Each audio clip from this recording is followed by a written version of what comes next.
Hi ಮಕ್ಕಳೇ, ಹೇಗಿದ್ದೀರಾ? ಎಲ್ಲರೂ ಆರಾಮಲ್ವಾ? ಮೇದ ಡಿಸ್ಕವರ್ ಮೋರ್ ಯೂಟ್ಯೂಬ್ ಚಾನೆಲ್ಗೆ ನಿಮ್ಮೆಲ್ಲರಿಗೆ ಸ್ವಾಗತ. ಇವತ್ತಿನ ತರಗತಿಯಲ್ಲಿ ನಾವು ಲೋಹ ಮತ್ತು ಅಲೋಹಗಳು ಅನ್ನೋ ಪಾಠವನ್ನ ಈಗಾಗಲೇ ನಾವು ಶುರು ಮಾಡಿದ್ವಿ. ಅಧ್ಯಾಯ 3 ಮೊದಲ ಪಾಠ. ಇದರ ಭೌತಿಕ ಗುಣಗಳನ್ನ ನಾವು ಕಲ್ತಿದ್ದೇವೆ ಹಿಂದಿನ ತರಗತಿಯಲ್ಲಿ ಅಲ್ವಾ? ಇವತ್ತು ನಾವು ಲೋಹ ಮತ್ತು ಅಲೋಹಗಳ ರಾಸಾಯನಿಕ ಗುಣಗಳನ್ನ ಕಲೀಲಿಕ್ಕಿದ್ದೇವೆ. ಹಾಗಾದರೆ ತಡ ಮಾಡದೆ ಶುರು ಮಾಡೋಣ ಬನ್ನಿ. ಇವತ್ತು ಲೋಹ ಮತ್ತು ಅಲೋಹಗಳ ರಾಸಾಯನಿಕ ಗುಣಗಳು ಅಂದ್ರೆ ಲೋಹಗಳು ಆಗ್ಲಿ ಅಲೋಹಗಳಾಗ್ಲಿ ಹೇಗೆ ಒಂದಕ್ಕೊಂದು ಪ್ರತಿವರ್ತಿಸ್ತದೆ ಅದರ ಬಗ್ಗೆ ಕಲಿಯೋಣ. ಮೊದಲಿಗೆ ಕಲಿಬೇಕಾದದ್ದು ಲೋಹದ ಬಗ್ಗೆ. ಲೋಹ ಗಾಳಿಯಲ್ಲಿ ಹೇಗೆ ಕೆಲಸ ಮಾಡ್ತದೆ ಅಂದ್ರೆ ಹೇಗೆ ಪ್ರತಿವರ್ತಿಸ್ತದೆ ಅನ್ನೋದು. ಲೋಹಗಳು ಏನ್ ಮಾಡ್ತದೆ ಅಂತ ಹೇಳಿದ್ರೆ ಆಕ್ಸಿಜನ್, ಗಾಳಿ ಅಂತ ಹೇಳಿದ ತಕ್ಷಣ ನಮ್ಗೆ ಗೊತ್ತಾಗ್ಬೇಕು ಅದೇನು, ಅದು ಆಕ್ಸಿಜನ್ ಆಗಿದೆ ಅಲ್ವಾ? ಆಕ್ಸಿಜನ್ ನೊಂದಿಗೆ ಪ್ರತಿವರ್ತಿಸಿ ಲೋಹದ ಆಕ್ಸೈಡ್ ಅನ್ನ ಬಿಡುಗಡೆ ಮಾಡ್ತದೆ. ಏನ್ ಮಾಡ್ತದೆ? ಲೋಹದ ಆಕ್ಸೈಡ್ ಅನ್ನ ಬಿಡುಗಡೆ ಮಾಡ್ತದೆ. ಇಲ್ಲಿ ಒಂದು ಉದಾಹರಣೆ ಕೊಟ್ಟಿದ್ದಾರೆ ನಿಮ್ಗೆ. Cu ಅನ್ನೋದು ಕಾಪರ್, ಆಕ್ಸಿಜನ್ ನೊಂದಿಗೆ ಬಿಡುಗಡೆ ಮಾಡಿ CuO ಅನ್ನ ಬಿಡುಗಡೆ ಮಾಡ್ತದೆ. ಹಾಗೆಯೇ ನಾವು ಕಳೆದ ತರಗತಿಯಲ್ಲಿ ನಾವು ಮೆಗ್ನೀಷಿಯಂ ನ ಬಗ್ಗೆ ಕಲ್ತಿದ್ವಿ ಅಲ್ವಾ? ಮೆಗ್ನೀಷಿಯಂ ಹೇಗೆ ಕೆಲಸ ಮಾಡ್ತದೆ ಆಕ್ಸಿಜನ್ ನೊಂದಿಗೆ ಅಂತ ಕಲ್ತಿದ್ವಿ. ಮೆಗ್ನೀಷಿಯಂ ಪ್ಲಸ್ ಆಕ್ಸಿಜನ್ ಏನಾಗ್ತದೆ? ಮೆಗ್ನೀಷಿಯಂ ಆಕ್ಸೈಡ್ ಆಗ್ತದೆ. ಸೊ ಇದು ಲೋಹ ಮತ್ತಿದು ಆಕ್ಸೈಡ್, ಲೋಹದ ಆಕ್ಸೈಡ್ ಬಿಡುಗಡೆ ಆಗ್ತದೆ ಅಲ್ವಾ? ಈಗ ಲೋಹದ ಆಕ್ಸೈಡ್ ಬಿಡುಗಡೆಯಾದ ನಂತರ ಏನಾಗ್ತದೆ? ಈ ಲೋಹದ ಆಕ್ಸೈಡ್ ಏನಿದೆ ನೋಡಿ, ಇದು ಪ್ರತ್ಯಾಮ್ಲೀಯ ಗುಣವನ್ನ ಹೊಂದಿದೆ. ಇದು ನಿಮ್ಗೆ ಗೊತ್ತಿರ್ಬೇಕು. ಯಾವ ಗುಣವನ್ನ ಹೊಂದಿದೆ? ಪ್ರತ್ಯಾಮ್ಲೀಯ ಗುಣವನ್ನ ಹೊಂದಿದೆ. ನಮ್ಗೆ ಲೋಹ ಆಕ್ಸಿಜನ್ ನೊಂದಿಗೆ ವರ್ತಿಸಿ ಬಿಡುಗಡೆಯಾದ ಲೋಹದ ಆಕ್ಸೈಡ್ ಪ್ರತ್ಯಾಮ್ಲೀಯ ಗುಣವನ್ನ ಹೊಂದಿದೆ. ಈಗ ಹೇಳುದಾದ್ರೆ ಎಲ್ಲಾ ಲೋಹಗಳು ಆಕ್ಸಿಜನ್ ನೊಂದಿಗೆ ರಿಯಾಕ್ಟ್ ಮಾಡ್ತದ ಅಂದ್ರೆ ಪ್ರತಿವರ್ತಿಸ್ತದೆ ಆಯ್ತಾ? ಎಲ್ಲಾ ಲೋಹಗಳು ಆಕ್ಸಿಜನ್ ನೊಂದಿಗೆ ಪ್ರತಿವರ್ತಿಸ್ತದೆ.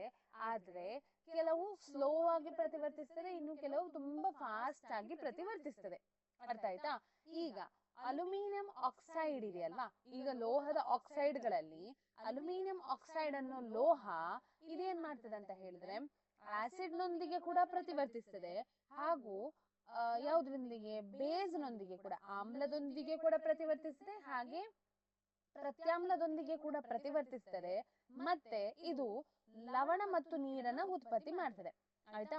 ಎರಡರಲ್ಲೂ ಕೂಡ ರಿಯಾಕ್ಟ್ ಮಾಡಿ ಅಂದ್ರೆ ಪ್ರತಿವರ್ತಿಸಿ ಲವಣ ಮತ್ತು ನೀರನ್ನ ಬಿಡುಗಡೆ ಮಾಡ್ತದೆ.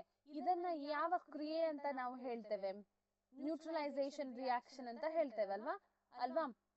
ಇದನ್ನ ತಟಸ್ಥೀಕರಣ ಅಂತ ಹೇಳ್ತೇವೆ ನಾವು. ಒಂದು ವೇಳೆ ಯಾವುದೇ ಒಂದು ವಸ್ತು ಆಸಿಡ್ ನೊಂದಿಗೆ ಪ್ರತಿವರ್ತಿಸಿದಾಗ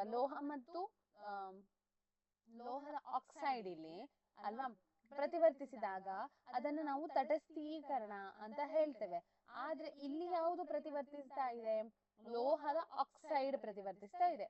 ಲೋಹದ ಆಕ್ಸೈಡ್ ಆಮ್ಲದೊಂದಿಗೆ ಮತ್ತು ಪ್ರತ್ಯಾಮ್ಲದೊಂದಿಗೆ ಪ್ರತಿವರ್ತಿಸಿ ಲವಣ ಮತ್ತು ನೀರನ್ನ ಉತ್ಪಾದಿಸುತ್ತದೆ. ಇಂತಹದ ಲೋಹದ ಆಕ್ಸೈಡ್ಗಳನ್ನ ನಾವು ಉಭಯವರ್ತಿಗಳು ಅಂತ ಹೇಳ್ತೇವೆ. ಏನಂತ ಹೇಳ್ತೇವೆ? ಉಭಯವರ್ತಿ ಆಕ್ಸೈಡ್ಗಳು ಅಂತ ಹೇಳ್ತೇವೆ. ಹಾಗಾದ್ರೆ ಉಭಯವರ್ತಿ ಲೋಹದ ಆಕ್ಸೈಡ್ಗಳಿಗೆ ಉದಾಹರಣೆ ಯಾವುದು? ಒಂದು ಅಲ್ಯೂಮಿನಿಯಂ ಆಕ್ಸೈಡ್, ಮತ್ತೊಂದು ಸತುವಿನ ಆಕ್ಸೈಡ್. ಯಾವುದೆಲ್ಲ? ಅಲ್ಯೂಮಿನಿಯಂ ಆಕ್ಸೈಡ್ ಮತ್ತೆ ಸತುವಿನ ಆಕ್ಸೈಡ್ಗಳೆಂಬ ಎರಡು ಆಕ್ಸೈಡ್ಗಳು ಉಭಯವರ್ತಿ ಆಕ್ಸೈಡ್ಗಳಿಗೆ ಉದಾಹರಣೆ. ನೀವಿದು ನೋಡಿದ್ರೆ ಯಾವಾಗಲೂ ಉಂಟಲ್ಲ, ಇದು 2 ಮಾರ್ಕಿನ ಪ್ರಶ್ನೆಗೆ ಕೇಳ್ತಾರೆ ಆಯ್ತಾ? ಇದು ಯಾವ ಪ್ರಶ್ನೆಗೆ? 2 ಮಾರ್ಕಿನ ಪ್ರಶ್ನೆಗೆ ಕೇಳ್ತಾರೆ. ಉಭಯವರ್ತಿ ಆಕ್ಸೈಡ್ಗಳೆಂದರೇನು? ಉದಾಹರಣೆ ಕೊಡಿ ಅಂತ ಹೇಳಿ. ಹಾಗಾಗಿ ಇದು ನಿಮ್ಗೆ ಏನು ಆಗಿರ್ಬೇಕು? ಗೊತ್ತಿರ್ಬೇಕು. ಉಭಯವರ್ತಿ ಆಕ್ಸೈಡ್ಗಳೆಂದರೆ ಲೋಹದ ಆಕ್ಸೈಡ್ಗಳು, ಇವು ಆಮ್ಲೀಯ ಮತ್ತು ಪ್ರತ್ಯಾಮ್ಲಯದೊಂದಿಗೆ ವರ್ತಿಸಿ ಲವಣ ಮತ್ತು ನೀರನ್ನು ಉತ್ಪತ್ತಿ ಮಾಡುತ್ತದೆ. ಉದಾಹರಣೆಗೆ ಅಲ್ಯೂಮಿನಿಯಂ ಆಕ್ಸೈಡ್ ಮತ್ತು ಸತುವಿನ ಆಕ್ಸೈಡ್. ಅರ್ಥ ಆಯ್ತಾ? ಈಗ ಎಲ್ಲಾ ಲೋಹದ ಆಕ್ಸೈಡ್ಗಳನ್ನ ನೀರಿನಲ್ಲಿ ಕರಗಿಸಿದ್ರೆ ಅದು ನೀರಿನಲ್ಲಿ ಕರಗ್ತದಾ? ಎಲ್ಲಾ ನೀರಿನ ಆಕ್ಸೈಡ್ಗಳು ನೀರಿನಲ್ಲಿ ಕರಗುವುದಿಲ್ಲ. ಆದ್ರೆ ಕೆಲವೊಂದು ಆಕ್ಸೈಡ್ಗಳು ಆಯ್ತಾ ನೀರಿನಲ್ಲಿ ಬೇಗ ಕರಗ್ತದೆ. ಉದಾಹರಣೆಗೆ ಸೋಡಿಯಂ ಆಕ್ಸೈಡ್. ಉದಾಹರಣೆಗೆ ಯಾವುದು?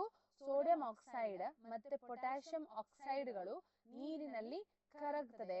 ಮತ್ತೆ ಇದು ಕ್ಷಾರಗಳನ್ನ ಉತ್ಪತ್ತಿ ಮಾಡ್ತದೆ, ಆಲ್ಕಲೀಸ್ ಅಂತ ಹೇಳ್ತೇವೆ ನಾವು.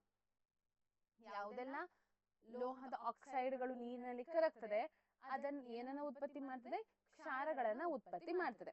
ಈಗ ಎಲ್ಲಾ ಲೋಹಗಳು ಒಂದೇ ರೀತಿ ವರ್ತಿಸ್ತದ ಗಾಳಿಯಲ್ಲಿ? ಇಲ್ಲ, ಎಲ್ಲಾ ಲೋಹಗಳು ಗಾಳಿಯಲ್ಲಿ ಒಂದೇ ರೀತಿಯಾಗಿ ವರ್ತಿಸುವುದಿಲ್ಲ ಎಂಬುದು ನಮಗೂ ಗೊತ್ತಿದೆ, ನಿಮ್ಗೂ ಗೊತ್ತಿದೆ ಅಲ್ವಾ. ಆದ್ರೆ ಸೋಡಿಯಂ ಮತ್ತು ಪೊಟ್ಯಾಷಿಯಂ ಅನ್ನೋ ಎರಡು ಲೋಹಗಳು ಬೇಗವಾಗಿ ಗಾಳಿಯಲ್ಲಿ ಪ್ರತಿವರ್ತಿಸಿ ಕ್ಷಿಪ್ರವಾಗಿ ವರ್ತಿಸಿ ಬೆಂಕಿ ಹೊತ್ತಿಕೊಳ್ಳುತ್ತದೆ. ಆದ್ದರಿಂದ ಸೋಡಿಯಂ ಮತ್ತು ಪೊಟ್ಯಾಷಿಯಂ ಅನ್ನ ರಕ್ಷಿಸಲು ಮತ್ತು ಬೆಂಕಿಯಿಂದ ಹೊತ್ತಿಸಿಕೊಳ್ಳುವುದನ್ನ ತಪ್ಪಿಸಲು ಇವನ್ನ ಸೀಮೆ ಎಣ್ಣೆಯಲ್ಲಿ ಸಂಗ್ರಹಿಸಿಡುತ್ತಾರೆ. ಇದು ಪ್ರಶ್ನೆ ಬರ್ತದೆ ಯಾವುದಕ್ಕೆ? ಕಾರಣ ಕೊಡಿ ಅನ್ನೋ ಪ್ರಶ್ನೆ ಬರ್ತದೆ. ಕಾರಣ ಕೊಡಿಯಲ್ಲಿ ಇದು ಕೇಳ್ತಾರೆ. ಏನನ್ನ ಕೇಳ್ತಾರೆ? ಸೋಡಿಯಂ ಮತ್ತು ಪೊಟ್ಯಾಷಿಯಂ ಅನ್ನು ಯಾವುದ್ರಲ್ಲಿ ಸಂಗ್ರಹಿಸಿಡುತ್ತಾರೆ? ಸೀಮೆ ಎಣ್ಣೆಯಲ್ಲಿ ಸಂಗ್ರಹಿಸಿಡುತ್ತಾರೆ. ಏಕೆ ಅನ್ನೋದು ನೀವು ಬರಿಬೇಕು. ಯಾಕೆ ಹೇಳಿ? ಸೋಡಿಯಂ ಮತ್ತು ಪೊಟ್ಯಾಷಿಯಂ ಲೋಹಗಳು ಗಾಳಿಗೆ ತೆರೆದಿಟ್ಟಾಗ ಕ್ಷಿಪ್ರವಾಗಿ ವರ್ತಿಸಿ ಬೆಂಕಿ ಹೊತ್ತಿಕೊಳ್ಳುತ್ತದೆ.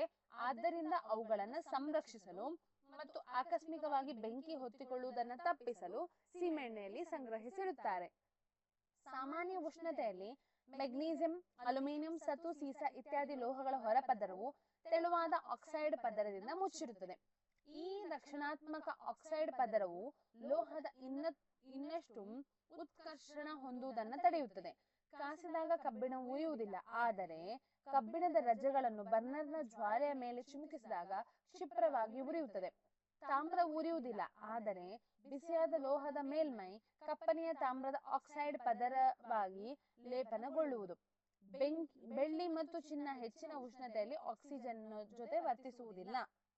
ಈಗ ನೋಡಿ, ಇನ್ನೊಂದು ಇಲ್ಲಿ ನಮಗೆ ವಿಷಯ ತಿಳಿದದು. ಅದು ಏನಂತ ಹೇಳಿದ್ರೆ, ಕೆಲವೊಂದು ಲೋಹಗಳು ಆಯ್ತಾ, ಕೆಲವೊಂದು ಲೋಹಗಳು ಯಾವುದರೊಡನೆ?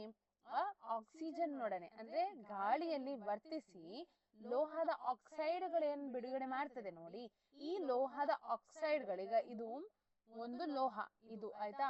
ಹೇಗೆ ನೋಡಿ, ಇದನ್ನ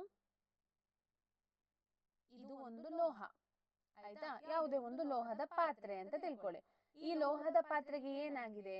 ಲೋಹದ ಪಾತ್ರೆಗೆ ನೋಡಿ, ಇಲ್ಲಿ ನಾನು ಕಲರ್ ಮಾಡಿದ್ದೇನಲ್ಲ, ಇದು ಕಲರ್ ಮಾಡಿದ್ದೇನಲ್ಲ, ಇದು ಲೋಹದ ಆಕ್ಸೈಡ್ ಅಂತ ಹೇಳಿ ತಿಳ್ಕೊಳ್ಳಿ. ಯಾವುದು? ಲೋಹದ ಆಕ್ಸೈಡ್. ಈ ಲೋಹದ ಆಕ್ಸೈಡ್ ಏನ್ ಮಾಡ್ತದೆ ಅಂತ ಹೇಳಿದ್ರೆ, ಅದನ್ನ ಸಂರಕ್ಷಿಸ್ತದೆ. ಯಾವುದನ್ನ ಸಂರಕ್ಷಿಸ್ತದೆ? ಇನ್ನೂ ಹೆಚ್ಚು ಯಾವುದರ ಜೊತೆ ಸಂರಕ್ಷಿಸ್ತದೆ ಅಂದ್ರೆ, ಇನ್ನೂ ಕೂಡ ಗಾಳಿಯಲ್ಲಿ ಅದು ವರ್ತಿಸದ ರೀತಿಯಲ್ಲಿ ಈ ಲೋಹದ ಆಕ್ಸೈಡ್ ಆ ಲೋಹವನ್ನ ಸಂರಕ್ಷಿಸ್ತದೆ. ಅಂತಹ ಕೆಲವು ಲೋಹದ ಆಕ್ಸೈಡ್ಗಳು ಕೂಡ ಇದೆ. ಉದಾಹರಣೆಗೆ ಅಲ್ಯೂಮಿನಿಯಂ ಆಕ್ಸೈಡ್ ಏನ್ ಮಾಡ್ತದೆ ನೋಡಿ, ಅಲ್ಯೂಮಿನಿಯಂ ಹಾಳಾಗುವುದನ್ನ ತಪ್ಪಿಸ್ತದೆ. ಈ ಕ್ರಿಯೆಯನ್ನು ಮಾಡಿಯೇ ಅಲ್ಯೂಮಿನಿಯಂನ ಪಾತ್ರೆಗಳನ್ನ ಮಾಡ್ತಾರೆ. ಈ ಕ್ರಿಯೆಗೆ ಆನೋಡೀಕರಣ ಅಂತ ಹೇಳ್ತಾರೆ. ಏನಂತ ಹೇಳ್ತಾರೆ? ಆನೋಡೀಕರಣ ಅಂತ ಹೇಳ್ತಾರೆ. ಅರ್ಥ ಆಯ್ತಲ್ಲ? ಆನೋಡೀಕರಣ ಅಂತ ಹೇಳ್ತಾರೆ. ಓಕೆ, ಮುಂದಕ್ಕೆ ಹೋಗೋಣ. ಮುಂದಕ್ಕೆ ಹೋಗುವ ನೀವು ಈಗಾಗಲೇ ನಮ್ಗೀಗ ಗೊತ್ತಾಯ್ತು ಏನಂತ ಹೇಳಿದ್ರೆ, ಸೋಡಿಯಂ ಒಂದು ಅತ್ಯಂತ ಕ್ರಿಯಾಶೀಲ ಲೋಹ ಅಲ್ವಾ. ಅದು ಗಾಳಿಗೆ ತೆರೆದಿಟ್ಟ ತಕ್ಷಣ ಏನ್ ಮಾಡ್ತದೆ? ಅದು ಗಾಳಿಯಲ್ಲಿ ವರ್ತಿಸ್ತದೆ, ಹಾಗೆಯೇ ಬೆಂಕಿಯನ್ನ ಹೊರಹೊಮ್ಮುತ್ತದೆ. ಹಾಗಾಗಿ ಇದನ್ನ ಸಂರಕ್ಷಿಸಲು ನಾವು ಯಾವುದ್ರಲ್ಲಿ ಇಡ್ತೇವೆ? ಸೀಮೆ ಎಣ್ಣೆಯಲ್ಲಿ ಇಡ್ತೇವೆ ಅಲ್ವಾ. ಆದ್ರೆ ಸೋಡಿಯಂಗಿಂತ ಕಡಿಮೆ ಎನ್ನುವುದನ್ನ ತೋರಿಸ್ತದೆ ಯಾವುದು? ಮೆಗ್ನೀಸಿಯಂ ಹೊರಗೆ ತಕ್ಷಣ ಅದು ಹೊತ್ತಿಕೊಳ್ಳುವುದಿಲ್ಲ, ಹೊರಗಿಟ್ಟ ತಕ್ಷಣ. ಆದ್ರೆ ಸೋಡಿಯಂ ಹೊತ್ತಿಕೊಳ್ತದೆ ಆಯ್ತಾ. ಇದರ ಒಟ್ಟಿಗೆ ಸತು, ಕಬ್ಬಿಣ, ತಾಮ್ರ ಮತ್ತು ಸೀಸದ ಕೆಲವು ಕ್ರಿಯಾಶೀಲತೆಯನ್ನ ನಿರ್ಧರಿಸಲು ಅಂದ್ರೆ ಏನಂತ ಹೇಳಿದ್ರೆ, ಇಲ್ಲಿ ಅವರು ಹೇಳುವುದು ಏನಂತ ಹೇಳಿದ್ರೆ, ನೀವು ಯಾವುದೇ ವಸ್ತುವನ್ನ ಹೊರಗಿಟ್ಟಾಗ ಅದು ಗಾಳಿಯಲ್ಲಿ ವರ್ತಿಸಿದಾಗ ಅದರ ಮೇಲೆ ನಾವು ಏನನ್ನ ಹೇಳಲಿಕ್ಕಾಗುವುದಿಲ್ಲ. ಇದನ್ನ ನೋಡಿ ನಾವು ಇದು ಅತ್ಯಂತ ಕ್ರಿಯಾಶೀಲ ಧಾತುವ ಅಥವಾ ಕಡಿಮೆ ಕ್ರಿಯಾಶೀಲ ಧಾತುವ ಅಂತ ನಮ್ಗೆ ಹೇಳಲಿಕ್ಕೆ ಬರುವುದಿಲ್ಲ. ಅರ್ಥ ಆಗ್ತಾ ಉಂಟಾ? ಸೊ ಇದು ಖಾಲಿ ಈ ಒಂದು ಕಾರಣ ಸಾಕಾಗುವುದಿಲ್ಲ ಅಂತ ಹೇಳ್ತಾರೆ. ಈಗ ಮುಂದಕ್ಕೆ ಹೋಗೋಣ. ಲೋಹಗಳು ನೀರಿನ ಜೊತೆ ಪ್ರತಿವರ್ತಿಸಿದಾಗ ಏನಾಗ್ತದೆ? ಕೆಳಗೆ ನೋಡಿ, ಇಲ್ಲಿ ಒಂದು ಏನು ನಮಗೆ ಒಂದು ಚಟುವಟಿಕೆಯನ್ನ ಕೊಟ್ಟಿದ್ದಾರೆ. ಇದನ್ನ ಎಕ್ಸ್ಪ್ಲೇನ್ ಮಾಡ್ತೇನೆ ನೋಡಿ. ನಾವು ಇಲ್ಲಿಗೆ ಬರ್ನರ್ ಅನ್ನ ಇಡ್ಬೇಕು. ಮತ್ತೆ ಇದೊಂದು ಸ್ಟ್ಯಾಂಡ್ಗೆ ಒಂದು ಪ್ರಣಾಳವನ್ನ ತೆಗೆದುಕೊಂಡು ಅದರಲ್ಲಿ ನೀರಿನಲ್ಲಿ ಅದ್ದಿದ ಗಾಜಿನ ನೂಲನ್ನು ತೆಗೆದುಕೊಳ್ಬೇಕು. ಆಯ್ತಾ? ಮತ್ತೆ ಅದರ ಮಧ್ಯದಲ್ಲಿ ಒಂದು ಲೋಹದ ಚೂರನ್ನ ಇಟ್ಕೊಳ್ಬೇಕು. ಈಗ ಅದಕ್ಕೆ ಕಾರ್ಕ್ ಮುಚ್ಚಬೇಕು. ಮತ್ತೆ ಈ ಕಾರ್ಕಿನ ಒಳಗೊಂದು ಒಂದು ನಿರ್ಗಮನ ನಾಳವನ್ನ ಹಾಕಿ, ಆ ನಿರ್ಗಮನ ನಾಳ ಎಲ್ಲಿ ಎಂಡ್ ಆಗ್ತದೆ ನೋಡಿ, ಅದರ ಮೇಲೆ ಇನ್ನೊಂದು ಮುಚ್ಚಿದ ಪ್ರಣಾಳವನ್ನ ಇಟ್ಟು ಅದನ್ನ ಸ್ಟ್ಯಾಂಡ್ಗೆ ಕನೆಕ್ಟ್ ಮಾಡ್ಬೇಕು. ಆಯ್ತಾ? ಇದು ಏನ್ ಮಾಡ್ತದೆ ಅಂತ ಹೇಳಿದ್ರೆ, ಇದು ನೀರಿನಲ್ಲಿ ವರ್ತಿಸ್ತದ ಅಂತ ನೋಡ್ಲಿಕ್ಕೆ. ಯಾವುದು? ಲೋಹ ನೀರಿನಲ್ಲಿ ವರ್ತಿಸ್ತದ ಇಲ್ವಾ? ನಾನಾಗ ಹೇಳಿದ ಹಾಗೆ ಸೋಡಿಯಂ ಅನ್ನೋ ಲೋಹ ನೀರಿನಲ್ಲಿ ಬೇಗ ವರ್ತಿಸ್ತದೆ. ಆಯ್ತಾ? ಆದ್ರೆ ಕೆಲವೊಂದು ಲೋಹಗಳು ಕೂಡ, ಸೋಡಿಯಂನೊಟ್ಟಿಗೆ ಕೆಲವೊಂದು ಲೋಹಗಳು ಕೂಡ ಏನ್ ಮಾಡ್ತದೆ ಅಂತ ಹೇಳಿದ್ರೆ, ನೀರಿನ ಜೊತೆಗೆ ಪ್ರವರ್ತಿಸಿದಾಗ ಲೋಹದ ಆಕ್ಸೈಡ್ ಮತ್ತು ಹೈಡ್ರೋಜನ್ ಅನಿಲವನ್ನ ಬಿಡುಗಡೆ ಮಾಡ್ತದೆ. ಏನ್ ಮಾಡ್ತದೆ? ಲೋಹಗಳು ನೀರಿನಲ್ಲಿ ವರ್ತಿಸಿದಾಗ ಲೋಹದ ಆಕ್ಸೈಡ್ ಮತ್ತು ಹೈಡ್ರೋಜನ್ ಅನಿಲವನ್ನ ಏನ್ ಮಾಡ್ತದೆ? ಬಿಡುಗಡೆ ಮಾಡ್ತದೆ. ಈ ಲೋಹದ ಆಕ್ಸೈಡ್ಗಳು ಪುನಃ ನೀರಿನಲ್ಲಿ ಕರಗಿ ಲೋಹದ ಹೈಡ್ರಾಕ್ಸೈಡ್ಗಳಾಗ್ತದೆ. ಈ ಲೋಹದ ಆಕ್ಸೈಡ್ ಏನ್ ಮಾಡ್ತದೆ? ನೀರಿನಲ್ಲಿ ಇನ್ನೊಮ್ಮೆ ಕರಗಿ ಲೋಹದ ಹೈಡ್ರಾಕ್ಸೈಡ್ ಆಗ್ತದೆ. ಇದೇನು? ಇದು ಪ್ರತ್ಯಾಮ್ಲ ಅಲ್ವಾ? ಇದೇನಾಗ್ತದೆ? ಪ್ರತ್ಯಾಮ್ಲವಾಗಿ ಪರಿವರ್ತನೆ ಆಗ್ತದೆ. ಪೊಟ್ಯಾಷಿಯಂ ಸೋಡಿಯಂನಂತಹ ಲೋಹಗಳು ಅತ್ಯಂತ ರಭಸವಾಗಿ ತಣ್ಣೀರಿನ ಜೊತೆ ಪ್ರತಿವರ್ತಿಸುತ್ತದೆ. ಸೋಡಿಯಂ ಮತ್ತು ಪೊಟ್ಯಾಷಿಯಂಗಳ ಪ್ರಕರಣದಲ್ಲಿ ಪ್ರತಿವರ್ತನೆಯು ಎಷ್ಟೊಂದು ತೀವ್ರ ಮತ್ತು ಬಹಿರುಷ್ಣಕವಾಗಿರುತ್ತದೆ. ಬಿಡುಗಡೆಯಾದ ಹೈಡ್ರೋಜನ್ ಅನಿಲವು ತಕ್ಷಣವೇ ಹೊತ್ತಿಕೊಂಡು ಉರಿಯುತ್ತದೆ. ಏನಾಗ್ತದೆ? ಇದು ಬೇಗ ನೀರಿನೊಡನೆ ಪ್ರತಿವರ್ತಿಸ್ತದೆ. ಮತ್ತೆ ಯಾವುದನ್ನ ಬಿಡುಗಡೆ ಮಾಡ್ತದೆ? ಲೋಹದ ಆಕ್ಸೈಡ್ ಮತ್ತು ಹೈಡ್ರೋಜನ್ ಅನ್ನ ಬಿಡುಗಡೆ ಮಾಡ್ತದೆ. ಇದು ಬಹಿರುಷ್ಣಕ ಕ್ರಿಯೆ ಆಗಿದೆ. ಯಾವ ಕ್ರಿಯೆ? ಇದು ಬಹಿರುಷ್ಣಕ ಕ್ರಿಯೆ ಆಗಿರ್ತದೆ. ಆಯ್ತಾ? ನೀರಿನಲ್ಲಿರುವ ಕ್ಯಾಲ್ಸಿಯಂ ನ ಪ್ರತಿವರ್ತನೆಗಳು ತೀವ್ರತೆ ಕಡಿಮೆ. ನೀರಿನೊಂದಿಗೆ ಬಿಡುಗಡೆಯಾಗುವ ಉಷ್ಣವು ಹೈಡ್ರೋಜನ್ ಹೊತ್ತಿಕೊಳ್ಳಲು ಸಾಕಾಗುವುದಿಲ್ಲ. ಆಯ್ತಾ? ಕ್ಯಾಲ್ಸಿಯಂ ನೀರಿನಲ್ಲಿ ವರ್ತಿಸ್ತದೆ, ಆದ್ರೆ ಅದರ ತೀವ್ರತೆ ಏನಾಗಿರ್ತದೆ? ಸ್ವಲ್ಪ ಕಡಿಮೆ. ಯಾವುದ್ರ ಹಾಗೆ? ಸೋಡಿಯಂ ಮತ್ತು ಪೊಟ್ಯಾಷಿಯಂನ ರೀತಿ ಇರುವುದಿಲ್ಲ. ಅರ್ಥ ಆಯ್ತಲ್ಲ? ಸೊ ತೀವ್ರತೆ ಸ್ವಲ್ಪ ಕಡಿಮೆ ಇರ್ತದೆ. ಕ್ಯಾಲ್ಸಿಯಂ ನೀರಿನ ಮೇಲೆ ತೇಲಲು ಪ್ರಾರಂಭಿಸುತ್ತದೆ, ಏಕೆಂದರೆ ಉತ್ಪತ್ತಿಯಾದ ಹೈಡ್ರೋಜನ್ ಅನಿಲದ ಗುಳ್ಳೆಗಳು ಲೋಹದ ಮೇಲ್ಮೈಗೆ ಅಂಟಿಕೊಂಡಿರುತ್ತದೆ. ತಣ್ಣೀರಿನೊಂದಿಗೆ ಮೆಗ್ನೀಷಿಯಂ ಪ್ರತಿವರ್ತಿಸುವುದಿಲ್ಲ, ಆದ್ರೆ ಬಿಸಿ ನೀರಿನೊಂದಿಗೆ ಪ್ರತಿವರ್ತಿಸಿ ಮೆಗ್ನೀಷಿಯಂ ಹೈಡ್ರಾಕ್ಸೈಡ್ ಮತ್ತು ಹೈಡ್ರೋಜನ್ ಬಿಡುಗಡೆ ಮಾಡ್ತದೆ. ಹೈಡ್ರೋಜನ್ ಅನಿಲದ ಗುಳ್ಳೆಗಳು ಲೋಹದ ಮೇಲ್ಮೈಗೆ ಅಂಟಿಕೊಳ್ಳುವ ಕಾರಣ ಇದು ಕೂಡ ನೀರಿನ ಮೇಲೆ ತೇಲಲು ಪ್ರಾರಂಭಿಸುತ್ತದೆ. ಅಲ್ಯೂಮಿನಿಯಂ, ಕಬ್ಬಿಣ, ಸತುವಿನಂತಹ ಲೋಹಗಳು ತಣ್ಣನೆಯ ಅಥವಾ ಬಿಸಿ ನೀರಿನ ಜೊತೆಗೆ ಪ್ರತಿವರ್ತಿಸುವುದಿಲ್ಲ, ಆದರೆ ಹಬೆಯ ಜೊತೆಗೆ ಪ್ರತಿವರ್ತಿಸಿ ಲೋಹದ ಆಕ್ಸೈಡ್ ಮತ್ತು ಹೈಡ್ರೋಜನ್ ಅನ್ನ ಬಿಡುಗಡೆ ಮಾಡ್ತದೆ. ಸೀಸ, ತಾಮ್ರ, ಬೆಳ್ಳಿ ಮತ್ತು ಚಿನ್ನದಂತಹ ಲೋಹಗಳು ನೀರಿನ ಜೊತೆ ಪ್ರತಿವರ್ತಿಸುವುದೇ ಇಲ್ಲ.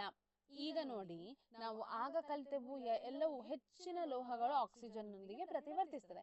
ಆದ್ರೆ ಇಲ್ಲಿ ಕೆಲವು ಲೋಹಗಳು ನೀರಿನೊಂದಿಗೆ ತಣ್ಣೀರಿನಲ್ಲಿ ಪ್ರತಿವರ್ತಿಸಿದ್ರೆ ಇನ್ನು ಕೆಲವು ಲೋಹಗಳು ಬಿಸಿ ನೀರಿನಲ್ಲಿ ಪ್ರತಿವರ್ತಿಸ್ತದೆ. ಹಾಗೆ ಇನ್ನು ಕೆಲವು ಲೋಹಗಳು ಹಬೆಯಲ್ಲಿ ಪ್ರತಿವರ್ತಿಸ್ತದೆ. ಯಾವುದೆಲ್ಲ ಹೇಳಿ? ಅಲ್ಯೂಮಿನಿಯಂ, ಕಬ್ಬಿಣ, ಸತುವಿನಂತಹ ಲೋಹಗಳು ಹಬೆಯ ಜೊತೆ ಪ್ರತಿವರ್ತಿಸಿದ್ರೆ, ಆದ್ರೆ ಮೆಗ್ನೀಷಿಯಂ ಅನ್ನೋದು ಬಿಸಿ ನೀರಿನಲ್ಲಿ, ಮೆಗ್ನೀಷಿಯಂ ಯಾವ ನೀರಿನಲ್ಲಿ? ಬಿಸಿ ನೀರಿನಲ್ಲಿ ಪ್ರತಿವರ್ತಿಸ್ತದೆ. ಆಯ್ತಾ?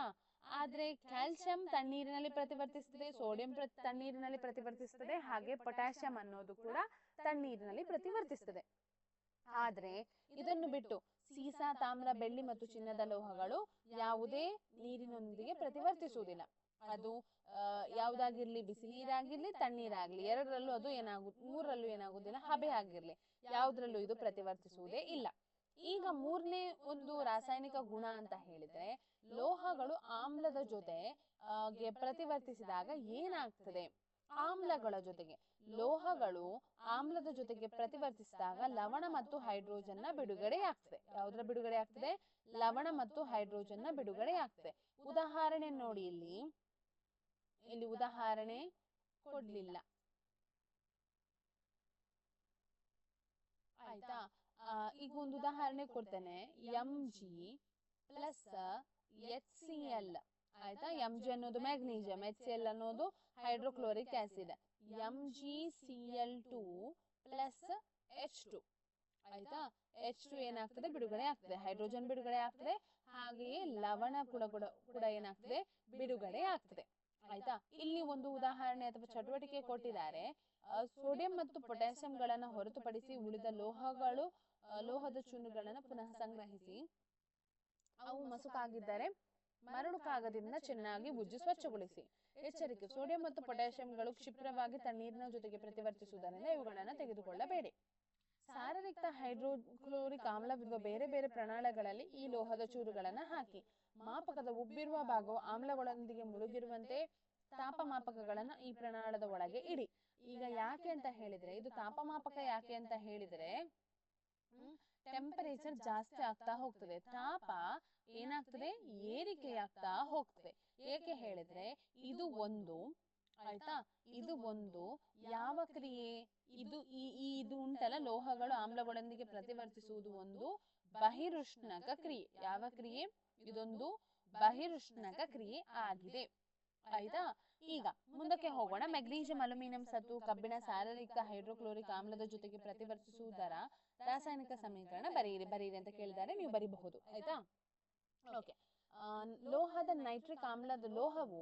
ನೈಟ್ರಿಕ್ ಆಮ್ಲದ ಜೊತೆಗೆ ಪ್ರತಿವರ್ತಿಸಿದಾಗ ಹೈಡ್ರೋಜನ್ ಅನಿಲ ಬಿಡುಗಡೆಯಾಗುವುದಿಲ್ಲ. ಇದು ಕೇಳ್ತಾರೆ, ಇದು 2 ಮಾರ್ಕಿಗೆ ಬರುವಂತಹ ಪ್ರಶ್ನೆ. ಆಯ್ತಾ. 2 ಮಾರ್ಕಿಗೆ ಇದು ಬರ್ತದೆ. ಯಾಕೆ ಲೋಹಗಳು ನೈಟ್ರಿಕ್ ಆಮ್ಲದ ಜೊತೆಗೆ ಪ್ರತಿವರ್ತಿಸುವಾಗ ಹೈಡ್ರೋಜನ್ ಅನಿಲ ಬಿಡುಗಡೆಯಾಗುವುದಿಲ್ಲ ಅಂತ. ಉತ್ತರ: ಏಕೆಂದರೆ ನೈಟ್ರಿಕ್ ಆಮ್ಲವು ಪ್ರಬಲ ಉತ್ಕರ್ಷಕ, ಆಕ್ಸಿಡೈಸಿಂಗ್ ಏಜೆಂಟ್. ಆಯ್ತಾ. ಇದು ಉತ್ಪತ್ತಿಯಾದ ಹೈಡ್ರೋಜನ್ ಅನ್ನು ಉತ್ಕರಿಸಿ ನೀರನ್ನು ಉತ್ಪತ್ತಿ ಮಾಡುತ್ತದೆ ಮತ್ತು ಸ್ವತಃ ಯಾವುದಾದರೊಂದು ನೈಟ್ರೋಜನ್ ಆಕ್ಸೈಡ್ ಆಗಿ ಅಪಕರ್ಷಣೆ ಹೊಂದುತ್ತದೆ. ಆದರೆ ಮೆಗ್ನೀಷಿಯಂ ಮತ್ತು ಮ್ಯಾಂಗನೀಸ್ಗಳು ಅತಿ ಸಾರರಿಕ್ತ ನೈಟ್ರಿಕ್ ಆಮ್ಲದ ಜೊತೆಗೆ ವರ್ತಿಸಿ ಹೈಡ್ರೋಜನ್ ಅನಿಲವನ್ನ ಬಿಡುಗಡೆ ಮಾಡ್ತದೆ. ಇದರ್ಥ ಆಯ್ತಾ ಏನಂತ ಹೇಳಿದ್ರೆ, ಲೋಹವು ನೈಟ್ರಿಕ್ ಆಮ್ಲದೊಂದಿಗೆ ಪ್ರತಿವರ್ತಿಸಿದಾಗ ಹೈಡ್ರೋಜನ್ ಅನಿಲ ಬಿಡುಗಡೆಯಾಗುವುದಿಲ್ಲ. ಆಯ್ತಾ. ಯಾಕೆ ಬಿಡುಗಡೆಯಾಗುವುದಿಲ್ಲ? ಯಾಕೆ ಹೇಳಿದ್ರೆ, ಈ ನೈಟ್ರಿಕ್ ಆಮ್ಲ ಏನಿದೆ ನೋಡಿ, ಇದೊಂದು ಪ್ರಬಲ ಉತ್ಕರ್ಷಕ. ಬಿಡುಗಡೆಯಾದ ಒಂದು ಅನಿಲ ಏನಿದೆ ನೋಡಿ, ಅದು ಉತ್ಕರ್ಷಿಸ್ತದೆ. ಆಯ್ತಾ. ಅದಕ್ಕೆ ಆಕ್ಸಿಜನ್ ಅನ್ನ ಆಡ್ ಮಾಡ್ತದೆ. ಹಾಗೆ ಅದರೊಟ್ಟಿಗೆ ಯಾವುದು ಬಿಡುಗಡೆ ಆಗ್ತದೆ? ಅದರೊಟ್ಟಿಗೆ ಇದು N2O, NO, NO2 nitrogen dioxide, nitrogen ಆಕ್ಸೈಡ್ಗಳೆಲ್ಲ ಏನಾಗ್ತದೆ, ಬಿಡುಗಡೆ ಆಗ್ತದೆ. ಆದ್ರೆ ಮೆಗ್ನೀಷಿಯಂ ಮತ್ತು ಮ್ಯಾಂಗನೀಸ್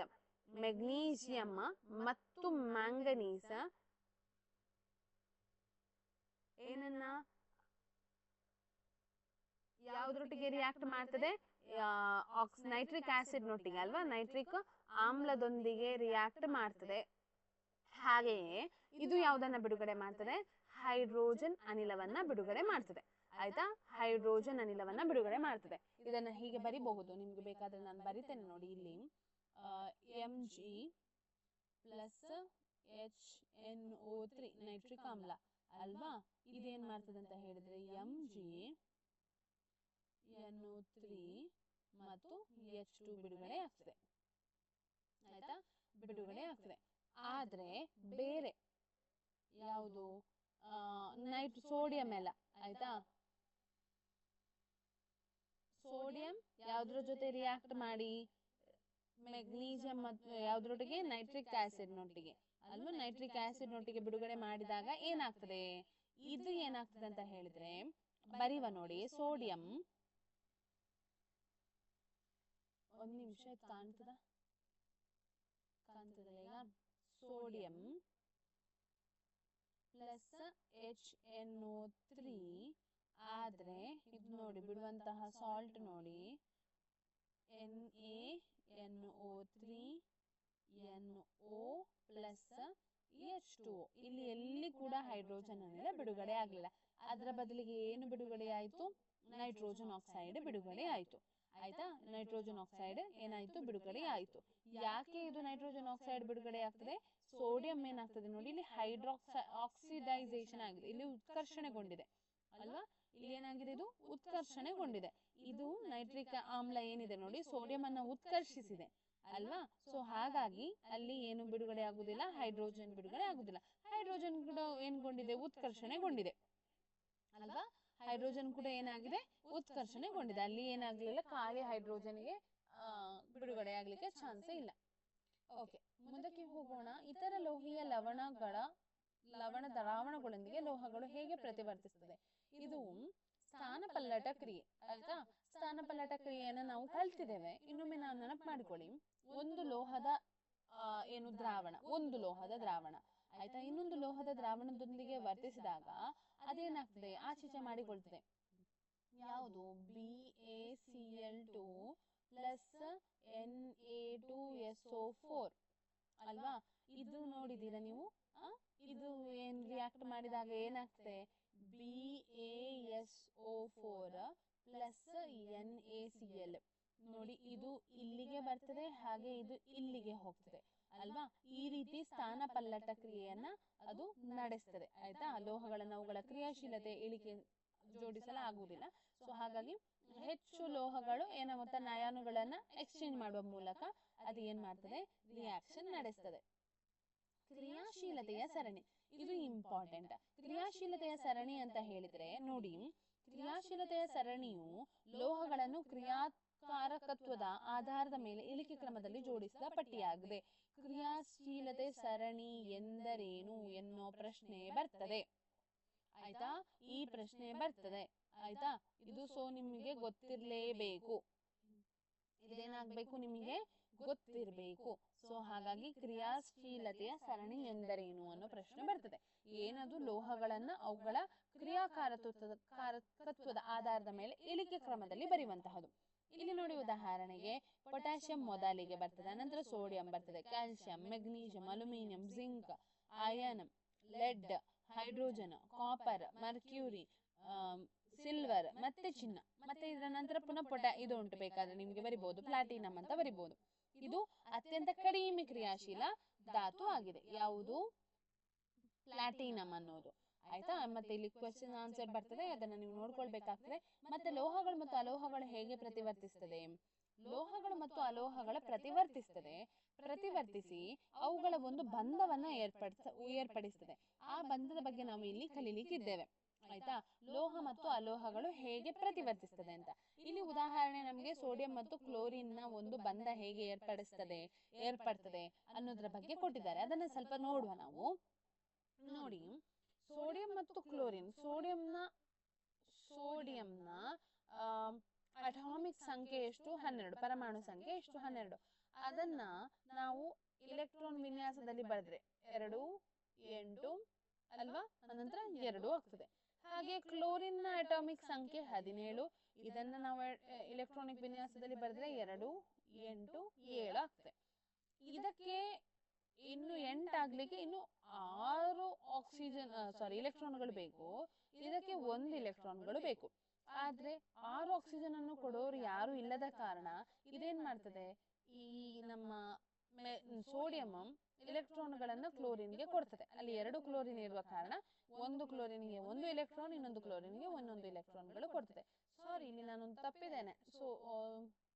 ಮೆಗ್ನೀಷಿಯಂ ಇದು ಬರೆದಿದ್ದೇನೆ ನಾನು. ಇಲ್ಲಿ ಎಷ್ಟು ಸೋಡಿಯಂ ಅಂತ ಹೇಳಿದ್ರೆ 1 ಅಲ್ಲ 11 ಅಲ್ವಾ ಸಂಖ್ಯೆ.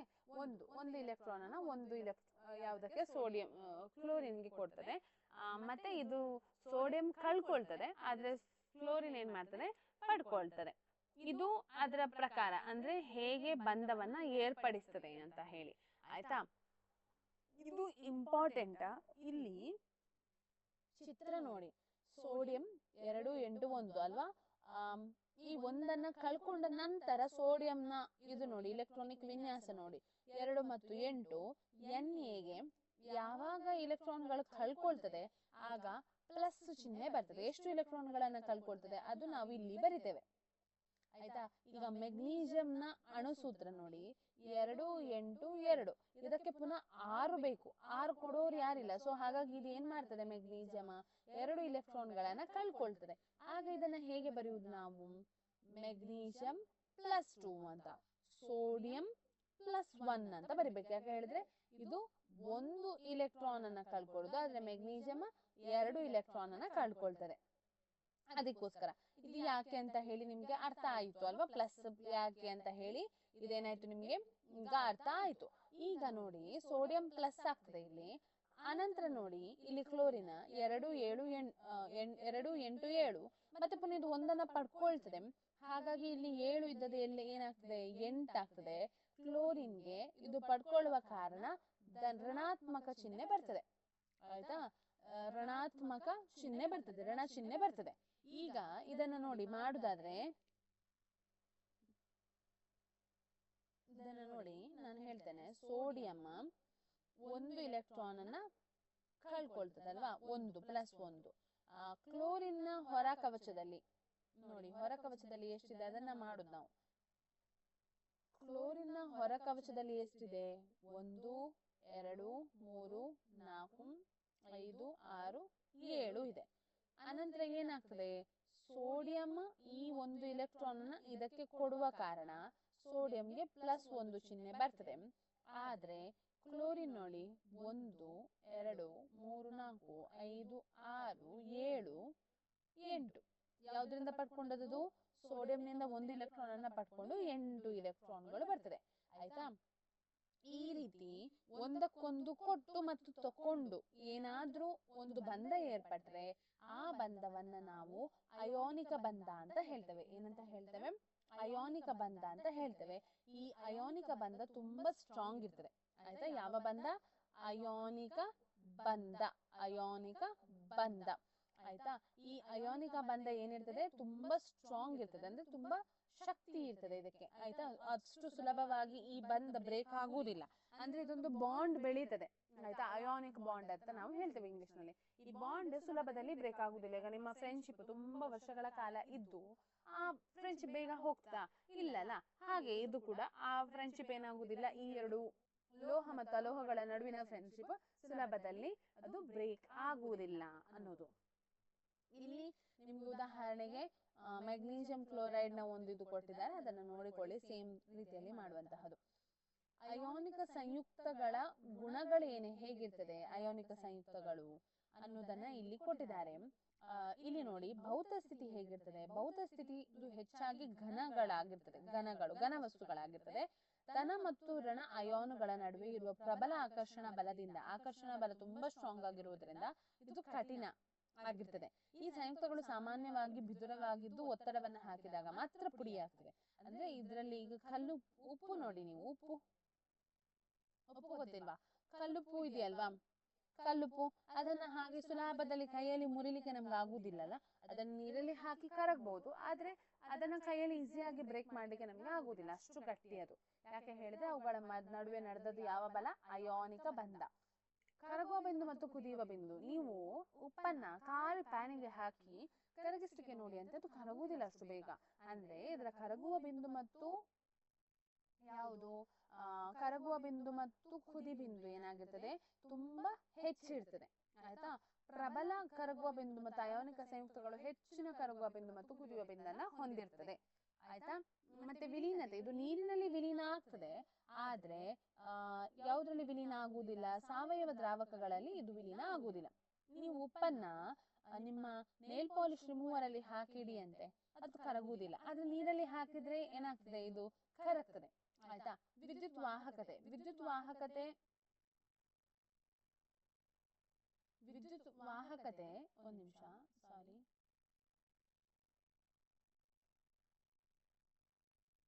ವಿದ್ಯುತ್ ವಾಹಕತೆ ತನ್ನ ಮೂಲಕ ವಿದ್ಯುತ್ತನ್ನ ಹರಿಲಿಕ್ಕೆ ಬಿಡ್ತದೆ ಇದು. ಹಾಗಾಗಿ ಇದರ ಮೂಲಕ ವಿದ್ಯುತ್ ಏನಾಗ್ತದೆ, ಹರಿದು ಹೋಗ್ತದೆ.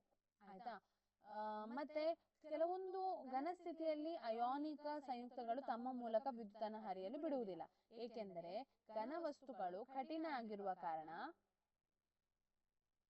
ಕಠಿಣ ರಚನೆಯಿಂದಾಗಿ ಅಯೋನುಗಳ ಚಲನೆ ಸಾಧ್ಯವಿರದ ಕಾರಣ ಘನ ರೂಪದಲ್ಲಿ ಏನಾಗುವುದಿಲ್ಲ, ಇವುಗಳು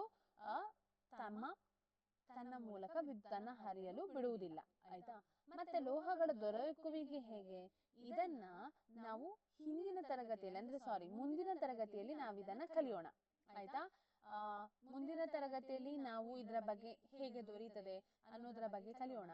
ಅದಕ್ಕಿಂತ ಮುಂಚೆ ಇಲ್ಲೊಂದು ಸಣ್ಣ ವಿಡಿಯೋ ಇದೆ, ಅದನ್ನ ನೋಡಿಕೊಳ್ಳಿ. ಇದು ಮೆಗ್ನೀಸಿಯಂ ಹೇಗೆ ಬಿಡುಗಡೆ ಆಗ್ತದೆ ಮತ್ತು ಅದರ ಕ್ಷಾರಿಕ ರೂಪ ಉಂಟಲ್ಲ, ಅದನ್ನ ತೋರಿಸ್ಲಿಕ್ಕೆ.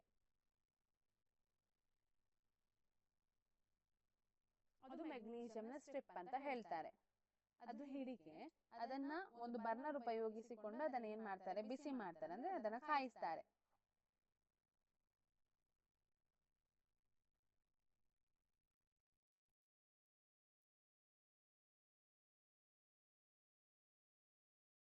ಆಗ ನೋಡಿ ಅದು ಬಿಳಿ ಒಂದು ಬೆಂಕಿ, ಅದರ ಜ್ವಾಲೆ ಬಿಳಿ ಇರ್ತದೆ, ಮತ್ತೆ ಅದು ಉರ್ದು ಪೌಡರ್ ಸಿಗ್ತದೆ, ನಮ್ಗೆ ಬಿಳಿ ಬಣ್ಣದ ಪೌಡರ್ ಸಿಗ್ತದೆ. ಅದನ್ನ ಪೆಟ್ಟ ಡಿಶ್ ಅಲ್ಲಿ ಕಲೆಕ್ಟ್ ಮಾಡ್ತಾರೆ. ಅದಕ್ಕೆ ಸ್ವಲ್ಪ ನೀರ್ ಹಾಕ್ತಾರೆ. ಈಗ ನೋಡಿ ಅದು ಬಿಳಿ ಬಂದಿದಲ್ವಾ, ಅದಕ್ಕೆ ಅವ್ರು ಸ್ವಲ್ಪ ನೀರ್ ಹಾಕ್ತಾರೆ. ನೀರ್ ಹಾಕಿ ಅದನ್ನ ಕರಗಿಸ್ಬೇಕು, ಸರಿಯಾಗಿ ಕರಗ್ಬೇಕದು. ಅನಂತರ ಅವರ ಹತ್ರ 2 ಲಿಟ್ಮಸ್ ಪೇಪರ್ಗಳು ಇದೆ ನೋಡಿ, ಕೆಂಪು ಲಿಟ್ಮಸ್ ಮತ್ತು ನೀಲಿ ಲಿಟ್ಮಸ್. ಅದನ್ನ ಅದ್ರ ಬಣ್ಣ ಏನಾಗ್ತದೆ ಅಂತ ಹೇಳಿ ಅವರೀಗ ನೋಡ್ತಾರೆ.